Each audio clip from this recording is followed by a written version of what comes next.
संपन्न हुए हैं और बंगाल ने भारतीय जनता पार्टी और कमल के निशान को खिलाने में एक बहुत छोटी अवधि में एक लंबी यात्रा की है।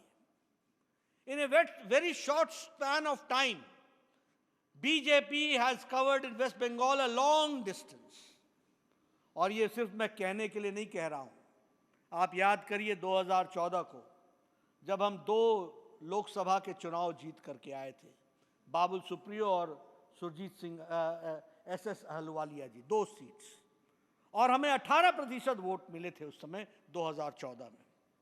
2016 के विधानसभा के चुनाव में भारतीय जनता पार्टी को विधानसभा में सिर्फ 3 सीटें मिली थी और हमारा वोट एवरेज 10.16% था।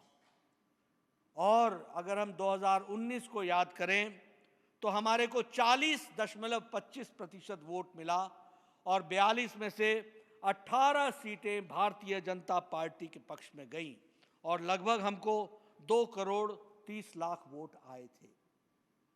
और जब हम विधानसभा के चुनाव की बात करें तो हमारा वोट प्रतिशत 38.1% रहा और 2 करोड़, सवा 2 करोड़, 2.27 करोड़ वोट भारतीय जनता पार्टी को आए और 3 से छलांग लगाकर हम 77 पर जाकर के पहुंचे। 77 सीट्स भारतीय जनता पार्टी ने जीती। इसको हमको ध्यान में रखना चाहिए।